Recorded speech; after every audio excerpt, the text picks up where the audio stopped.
Al-i'tikafu lughatan, i'tikaf menurut bahasa, maksudnya bahasa Arab, karena al-i'tikaf ini diambil dari bahasa Arab, berarti kalau menurut bahasa artinya dari bahasa Arab. Al-lubthu yaitu diam, berdiam diri. Wal habsu yaitu menahan diri. Wal mulazamatu ala syai'i, dan menetapi sesuatu, khairan kana aw syarron, baik sesuatu tersebut baik ataupun buruk. Itu arti atau definisi daripada i'tikaf menurut bahasa. Jadi setiap kegiatan yang mana kegiatan itu adalah diam atau menahan diri, seperti dalam penjara itu al-habsu, di penjara itu berdiam diri dalam suatu tempat, atau menetapi sesuatu, terus menerus melakukan sesuatu tersebut, baik itu sesuatu yang baik ataupun yang buruk, itu secara bahasa namanya i'tikaf secara bahasa. Wa minhu qauluhu ta'ala, di antara pengertian i'tikaf menurut bahasa itu adalah firman Allah Subhanahu wa taala, wala tubashiruhunna wa antum aakifuna fil masajid, janganlah kalian menggauli istri-istri kalian sedangkan kalian sedang i'tikaf di dalam masjid. Ini bisa diartikan i'tikaf secara bahasa, juga bisa diartikan i'tikaf secara syariat. Nanti keterangan i'tikaf secara syariat itu seperti apa. Wa qauluhu ta'ala, dan juga firman Allah Subhanahu wa ta'ala, ma hadhihi tamathilul lati antum laha aakifun, berhala-berhala ini, apa berhala-berhala ini yang kalian terus-menerus menetapi atas beribadah kepadanya. Al-i'tikafu syar'an. Nah, sekarang kita akan membahas tentang i'tikaf menurut syariat atau istilah dari para ahli fikih atau para ulama. Al-i'tikafu syar'an al-lubthu fil masjidi min syakhsin makhsusin biniyatin, yaitu berdiam diri atau meneng fil masjid, di dalam masjid, min syakhsin dari seseorang, makhsusin yang dikhususkan, biniyatin dengan sebuah niat. Tadi menengnya uang kang khusus, kang wis ditentukan kelawan syarat-syarat yang kok kelawan niat. Tadi kalau meneng ning masjid tanpa niat, ya jam-jaman gak dulu diarani i'tikaf. Dari syaratnya dengan niat. Itu i'tikaf menurut syariat. Diam di dalam masjid dari seseorang yang telah ditentukan, yang telah khusus persyaratannya dengan adanya niat dari orang tersebut. Dalilu masyru'iyyatihi, dalil disyariatkannya i'tikaf. Ittafaqal fuqaha'u ala anna al-i'tikafa masyru'un. Para ahli fikih, para ulama, pakar fikih, mereka sepakat bahwasanya i'tikaf itu disyariatkan, artinya sebuah ibadah yang telah disyariatkan. Wa annahu qurbatun, dan juga i'tikaf itu adalah sebuah qurbah, amal keparek maring Gusti Allah. Tadi untuk mendekatkan diri kepada Allah Subhanahu wa taala, itu juga i'tikaf termasuk dalam ibadah tersebut. Wa huwa mustahabun fi kulli waqtin. I'tikaf itu disunahkan pada setiap waktu. Jadi i'tikaf disunahkan kapan saja, tidak ada batasnya. Makanya masjid itu seharusnya buka 24 jam, sebab tidak ada tempat untuk bisa i'tikaf itu kecuali dalam masjid. Sedangkan i'tikaf itu waktunya 24 jam kapan saja.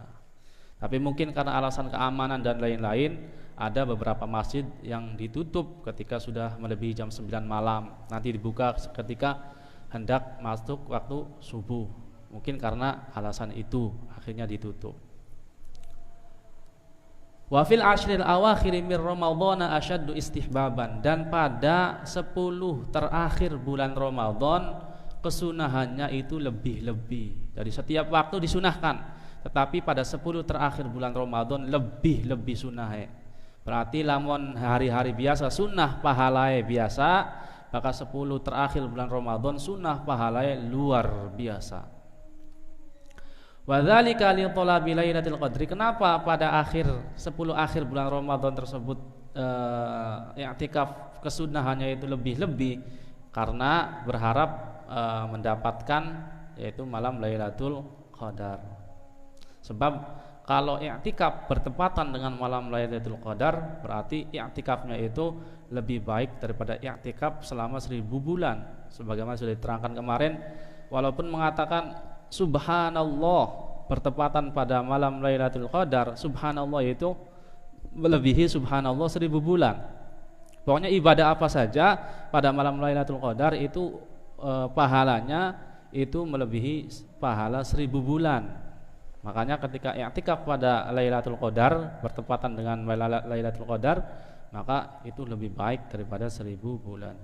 Wal aslu fihi minal Qur'ani, dan asal disyariatkannya i'tikaf dari Al-Qur'an itu adalah qauluhu ta'ala, firman-Nya Allah Ta'ala, wala tubashiruhunna wa antum aakifuna fil masajid, janganlah kalian menggauli istri-istri kalian sedangkan kalian sedang beriktikaf di dalam masjid.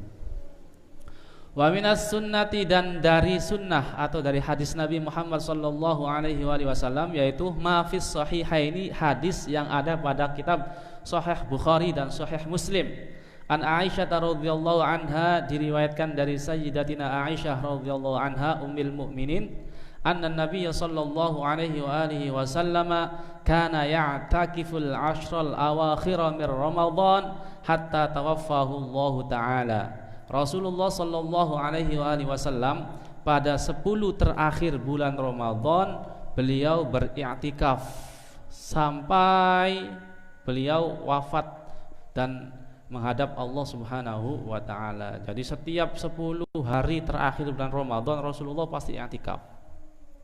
Sampai tahun depannya sampai beliau wafat, beliau tidak meninggalkan i'tikaf di dalam masjid. Tsumma takafa azwaju min ba'di, kemudian para istri-istri beliau juga ikut i'tikaf setelah beliau wafat. Jadi ini juga jadi dalil bahwasanya perempuan juga disunahkan i'tikaf di dalam masjid. Wal i'tikafu minasy syara'i'il qadimah. I'tikaf juga termasuk dari syariat-syariat terdahulu allati kanat ma'rufatan qabla al-Islam, yang dikenal sebelum ada Islam. Jadi i'tikaf itu termasuk syariat atau ibadah zaman dulu. Semenjak sebelum ada Islam, syariat i'tikaf itu sudah ada. Dalilnya qala Allah Ta'ala, Allah Subhanahu wa taala berfirman, wa ahidna ila Ibrahim wa Ismail an tahhira baitiya lidh-dhaifina wal 'akifina war-ruk'is sujud.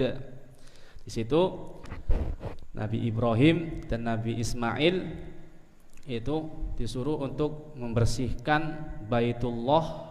Bagi siapa? Bagi mereka yang bertawaf, lidh-dhaifina, bagi mereka yang bertawaf, wal 'akifina, dan juga bagi mereka yang i'tikaf di Baitullah tadi, yaitu sekarang Masjidil Haram, war ruk'is sujud, dan juga mereka yang sholat.